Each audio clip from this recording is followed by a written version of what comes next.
Every leader's journey is shaped by a handful of defining decisions, those moments of risk, doubt and conviction that influence their lives and careers.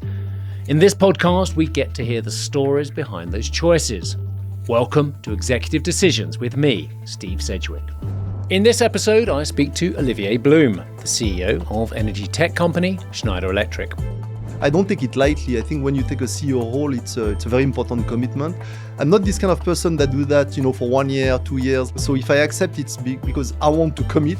Olivier Blum has been at Schneider Electric for 32 years. That longevity, along with his experience across several parts of the business, have given him a deep understanding of the company. But that doesn't mean he's not open to debate. I prefer this kind of management style or relationship where you are challenged, you put things on the table, but at the end of the day, you are in charge, which means you are accountable. He talks about why decisive leadership matters and how stepping away helps him find clarity on his biggest choices. The most important business decision that I take them when I run, when I practice, when I'm in the mountain. These are Olivier Blum's executive decisions.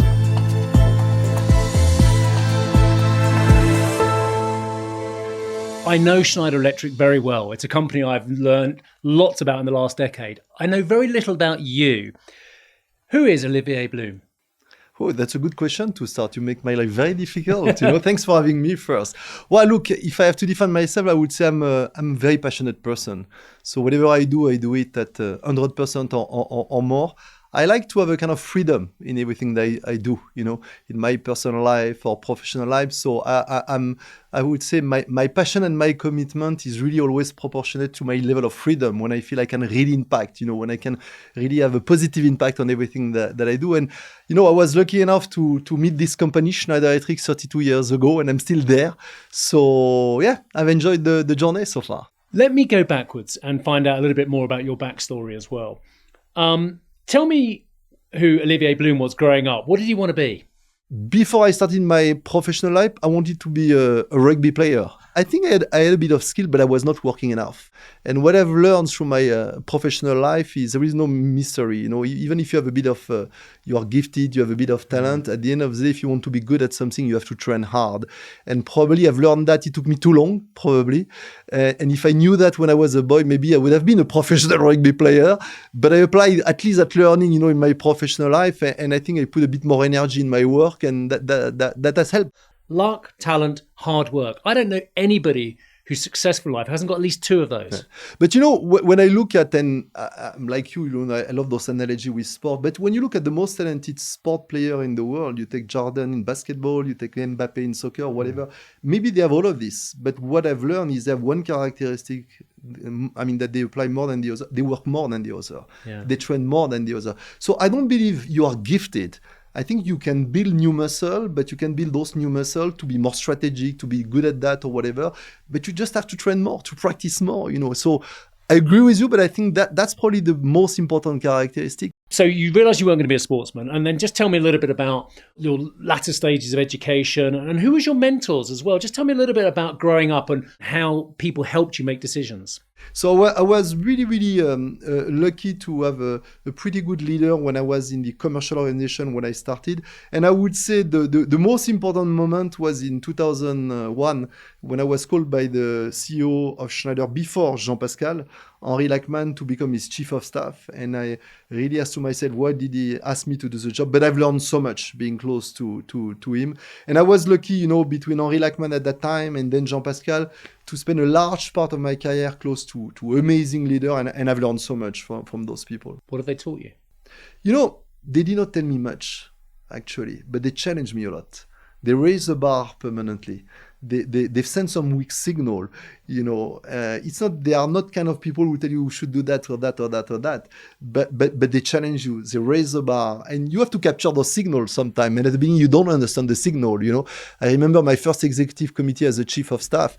I entered to make a presentation that I prepared with the CEO at that time, and I started to be attacked by all the executive committee members, and he did not say anything, and he was just looking at me.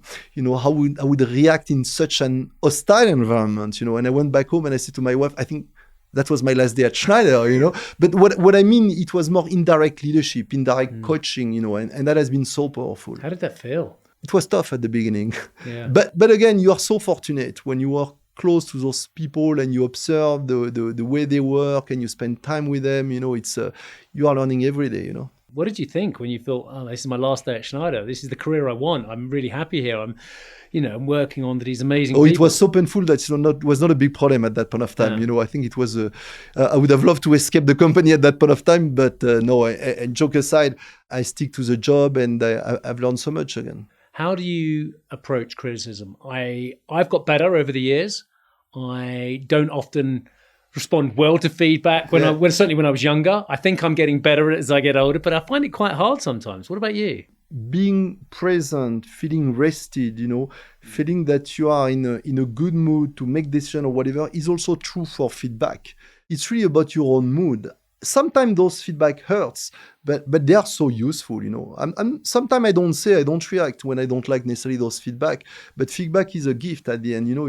I used to be very defensive at one point of time on my career on those 360, that you do in leadership. And I was always trying to bring an explanation to the feedback. But at the end of the day, feedback is a perception. That's how you are perceived in the world.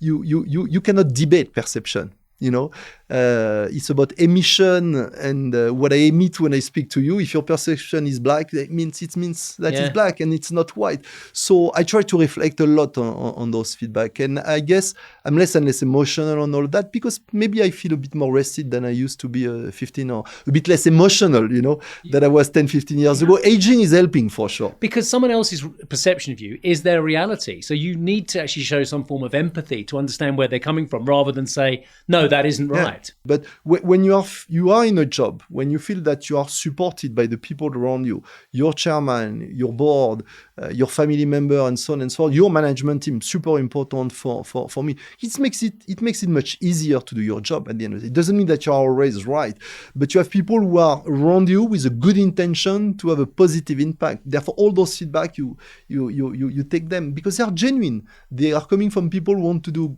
good stuff. We are very, very lucky, and I can tell you as a CEO, it's very important for me. We have never been a political company. We hate politics. We love differences. We love confrontation when it comes in a good face to do good for the company. And we always used to say, leave your ego at home. But when you are at Schneider, you bring your knowledge, your passion, your commitment for our customer. And when it's done with a good intention, it's much easier to work at the end. You are so far in my dozen plus interviews, the person who stayed the longest at one company. And I find that very fascinating. But tell me about the last year and 2 months as CEO. How's it been? A tsunami, Yeah. I knew taking the role as a CEO would be a difficult one, but I confirm it's a tough job. I really enjoy it because, on one side, I know very well the company and somewhere I've been prepared. I've done so many jobs in the company, I've been in sales, I've been in technology, I've been the head of HR of the company, strategy, sustainability in different parts of the world. So I did not realize, but probably I was a little bit better prepared than what I thought, which helped you a lot when you have to make decisions during the year. I knew the culture of the company. I knew the people. Jean-Pascal, we have a very good relationship, and having a good and direct relationship with your chairman is also very, very important. Now, geopolitics was a very interesting, part of the story. But net, it was difficult, but I really enjoyed the journey, and I still believe, Schneider can make the difference. It's a decision that came upon you very quickly, and we'll go back to what was a difficult period for Schneider under Peter Herwig, who was appointed. He was seen as the successor to the very long-term Jean-Pascal Tricoire, who you've already mentioned, who's still such a very important influence at Schneider. And he lasted 18 months. And that would have been very unexpected for everyone at Schneider and very unexpected for you. So it was a decision to take the CEO role that was thrust upon you when you wouldn't have expected it as well. Tell me a little bit about that. Oh, that's probably the most difficult decision in my life because when it comes to you, you have really to think through if you feel you are ready to do the job, because that's important. I don't take it lightly. I think when you take a CEO role, it's a very important commitment. I'm not this kind of person that do that, for 1 year, 2 years, like kind of mercenary, So if I accept, it's because I want to commit and to have a positive impact. So it has been a tough decision. Look, it came at a point of life, in my personal life, where my kids have left home, we are with my wife, we are a bit more flexible, more mobile. I've done so many jobs in the company. And last but not the least, I think I was a bit emotional because I love so much that company that when you feel that the company is in trouble, I love the idea to be part of the solution. I cannot just leave and walk away and say, no, you manage and find somebody else. So it was a certain number of reasons, but it has been a tough decision, but no regret, as I said. It has been a great journey so far. Tough decision. Did it take you long to say yes? It did not take me long, but it was a very difficult decision. Why was it so difficult? It was difficult because, again, there are a lot of people who want to be a CEO. I never myself targeted in my life to become a CEO. As you know, I've worked a lot with Jean-Pascal. I was next to him for a number of years, and I know how difficult is the job. And I never thought I would be really able maybe to be the CEO of Schneider. I knew I had a couple of characteristics that make you a CEO, but I did not expect myself really to reach that level. So when it comes in front of you and then you have to make the decision, that's a tough one. Because again, once you say yes, you have to meet the expectation. You cannot just go and say, hey, I'll do it for 1 year and then see. It's an important commitment that you are taking. And to tell you the truth, it was a family decision. We have organized almost a board with my wife and the 3 boys, and I put the topic on the table and I wanted them to be part of the decision. And actually my boys and my wife as well have been extremely good advisors. What was the best advice then that this board, the family board, gave you? I think they gave me the 1% confidence that I needed to say, I go. Because probably I was not confident I was the right person to do it. What was your biggest doubt? It's a tough job. Yeah. You will discuss maybe, but you have to make a lot of decisions. You need to be extremely committed to the job, to the company. As you probably know, because you and I speak a lot about, how we get energized in our life. For me, I'm energized with my family. I'm energized. I spend a lot of my free time in the mountain. And I was also a little bit scared that I would probably lose what has been my magic recipe before. And my magic recipe before was really a good balance between family, work, my own me time, what I call me time, running in the mountain. Doesn't mean that I don't work a lot, but I knew how to manage the previous phase. And I was afraid that I would not know how to manage the next one.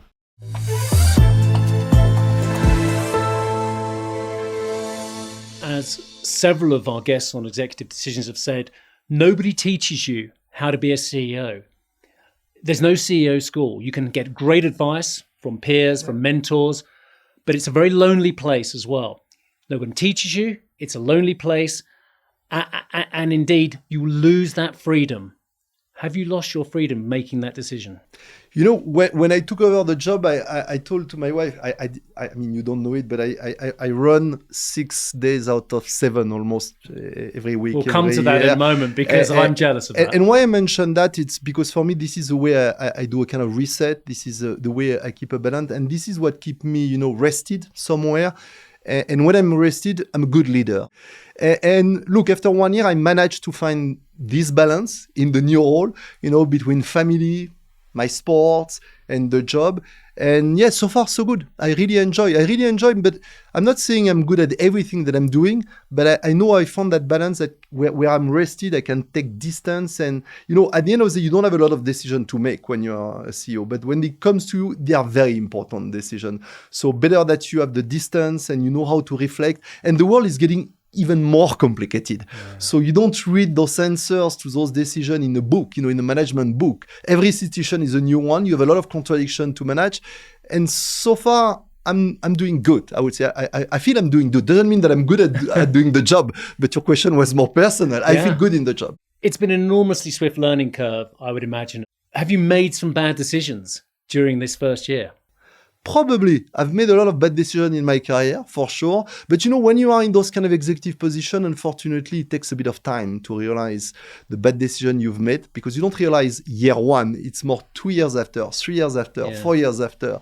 If you ask me what the bad decision I've made in my life, probably I've made wrong acquisition at one point of time in my career at Schneider. I've made wrong people decision, for instance. But you get to know 3 to 4 years later that it was a bad decision. Can you give me a great example of when you've made a bad decision and how you've reacted? Not necessarily how the company's reacted or what's happened in the business case thereafter, but I want to know how you respond to making wrong decisions. I was appointed to lead Schneider Electric in India in 2008. India is a very demanding country. I have always a lot of admiration on the Indian people, how resilient you are. But when you come from the Western world, you don't imagine what comes in front of you. And I can tell you, at one point of time, I think I was almost in a kind of burnout situation in India, but I didn't know.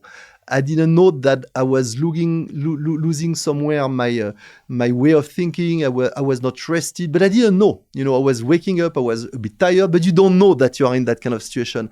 And I've made a couple of bad decisions, including one acquisition at one point of time, which was a bad strategic choice. It was a bad fit, but I didn't know.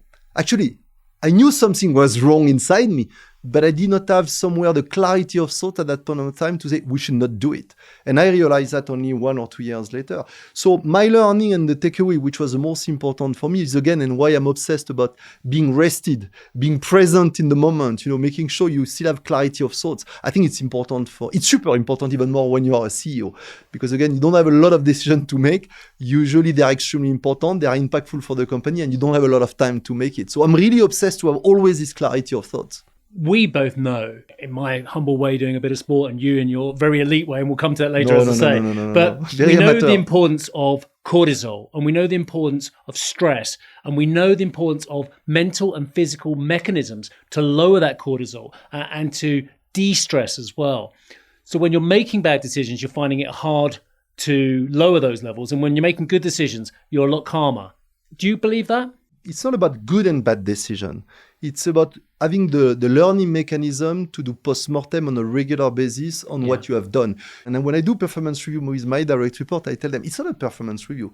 It's about you and I reflecting of what we did well or wrong in the past 12 months. Because we will continue to make bad decisions. That's not the point. But the point is more, can you learn from it? And of course, ideally, we would reduce the number of bad decisions and have most of the time good decision for the company. But you feel you're still on a journey. I feel the most successful people I know never feel that they're finished, never feel that they know it all. In fact, they're always looking to learn.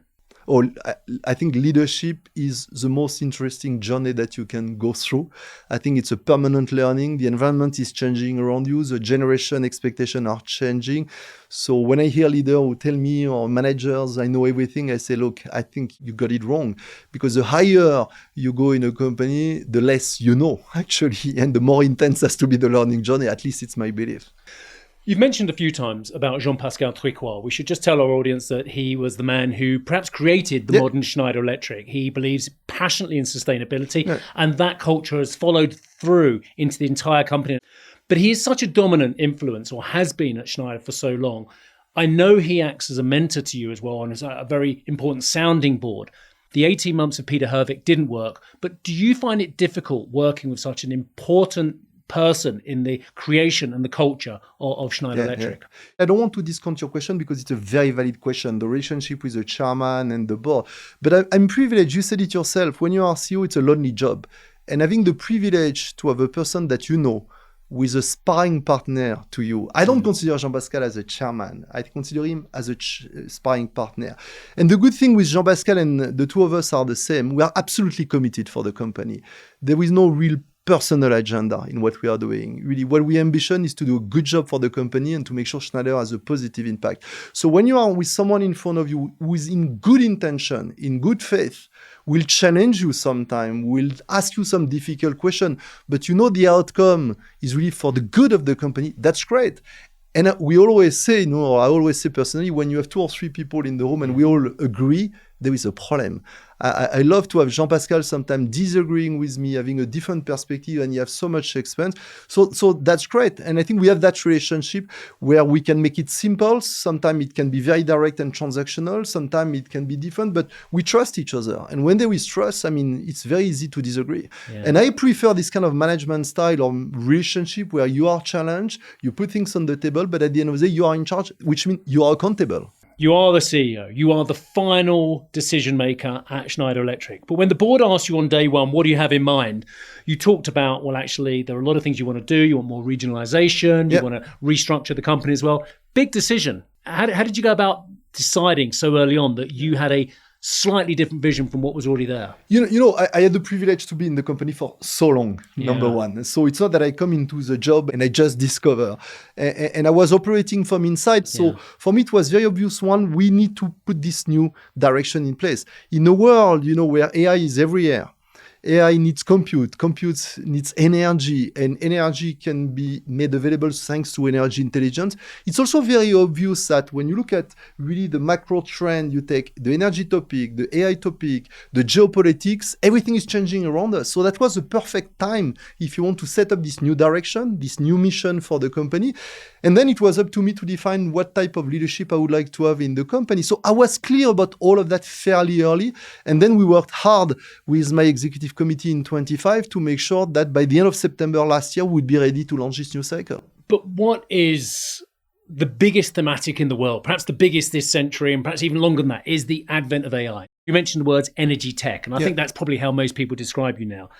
That's made you potentially a much more volatile company in terms of your share price performance, in terms of your sales. You know, you have the two faces of the coin. And I hear your question because you know it, and a lot of people know that Schneider Electric is a worldwide company in providing really solution for data center. But for us, if you look at where we come from, we said the only way to manage energy properly in the world will come through electrification, automation, and digitalization. AI bring to the digital layer from a technology standpoint what was not available before. So on one side, you're right, it can maybe create some question mark, on this data center market.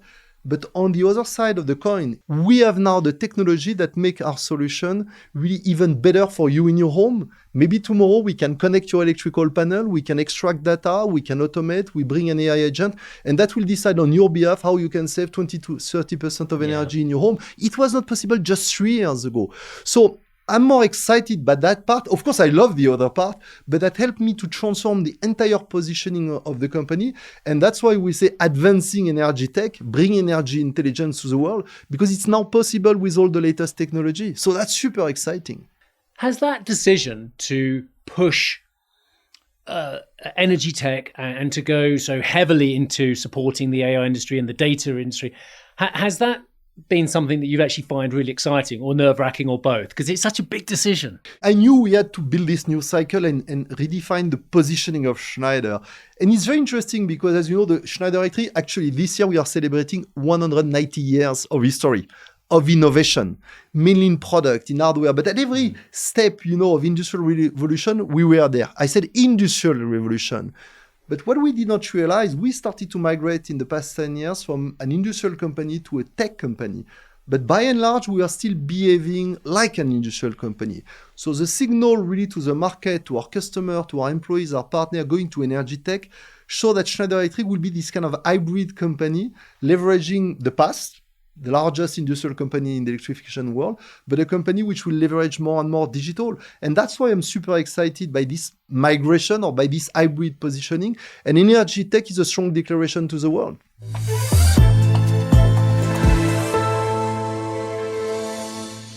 Tell me about the decision to step back sometimes and create that space for yourself and create that headspace as well. I know so many CEOs who work stunningly hard and say, well, we want good balance for our employees. And then I ask them, do you have good balance? Do you actually draw boundaries? That decision is not easy for a CEO because you have to be on board early in the morning for Asia, and then you're around for Europe, and then you've got the US in the evenings and what have you as well. Are you good at making the decision to set boundaries? I do believe I have a lot of weaknesses, but I think that's probably my best skill. So my answer is yes. I'm pretty good. And I told you briefly about my example in India where I touched somewhere how burnout could look like. It was not probably a burnout at that point of time, but I knew I had to do something different. And since then, I put a lot of discipline in planning my calendar, saving time. I told you I run every day. It does not come by chance, which means that I need to carve out time every single day, wherever I am in the world to do it. I carve out time for my family. And I know that this recipe has worked for me. So I'm extremely disciplined at managing my time and keeping that balance. Doesn't mean that I don't work hard at the end of the day. I travel everywhere and so on and so forth. But I know it helps me to go through those difficulties. Olivier, I know you're an excellent runner, and I know you've done the I'm Olympics a passionate of runner, mountain running, which is the UTMB, which if you know, you know. I know your family is very important to you. I know nature is very important to you, and I know you're a very passionate leader. How important is your sport to you? It's for me, it's again, beside the family, which is my the most important part. And when your wife watches this, she will hear that moment. No, no. The family is the most important for me because that's give you the state of mind. You know, when you feel good, of course. you can feel that your family is doing well, your wife, your kids. That's the most important. What the running and the ultra trail is giving me is first of all a space for me. I call it my meditation. And why I've selected those long distance running, because it's a very long meditation, which I don't get when I go for a 2, 3, 4 hours races. When you spend, 10 hours, 15, 2 days actually for UTMBs in the mountain, it's like a meditation for me. I can tell you, it put me in a positive mood for the next 6, 12 months, and you have time to reflect on your life, on everything, on your job. I don't know if it means something to you, but the most important business decision that I take them when I run, when I practice, when I'm in the mountain. And the last point, which is very, very important for me, teach you on how to be resilient. You have this very famous American runner, Courtney Daltwater in Ultra Trail. She said you have to learn how to survive in the pain cave and how to enjoy the pain cave. I've never seen a runner smile as much as her. Exactly. She is, when she's doing the UTMB, she's smiling, she's stopping for photos. Absolutely. She looks like she's absolutely loving it. And she is a top athlete. Absolutely. And when you listen to her and I read a lot of books about that, but basically what she's telling you, learn how to be uncomfortable in any kind of situation. And when you start to practice more in running and so on and so on, actually you have a lot you apply in your professional work. Because when you're CEO of a company, every single day there will be something that will not happen. You will have a resignation, you will have a problem, you have geopolitics, and learning how to live in this uncomfortable situation where sometimes, by the way, you are a bit tired, which you experience. A bit tired on a 2-day race with over 8,000 meters of climb. Okay, that's an understatement. Actually, I told to Jean-Pascal and my wife, I have the feeling sometimes I'm doing a UTMB every week now. So to tell you that it's quite useful to train outside for your job. Yeah. You said something really interesting there. You said, I make my best decisions or I make my key business decisions when I'm running. Can you just expand upon that? Yeah, because for me, it's a moment where I can think about a lot of stuff. I used to do marathon, all those kind of stuff. I'm not a very good runner, but marathon, flat marathon. You are a very good runner, Olivier. No, I'm just an amateur. Olivier, less than 1% of the world's population will ever do a marathon. Okay. Yeah. And of that 1%, a very small percentage will break 3 hours. Come on. But the marathon is very different because it's very intense. When you train and you run fast, it's very intense. That does not work for me. What I like in running in the mountain, you run at your own pace. You walk sometime, you climb. And when I say it's a meditation, that helps you to be in a state where you can think about a lot of things. And you have really time to think through, to wait what will be the pros and cons of some decision. And sometimes, for me, it works very well. Sometimes this is where I find the solution, which I did not find maybe for 3 months before. I just want a couple of quick fire questions. What are your best qualities and what are your worst qualities as a leader?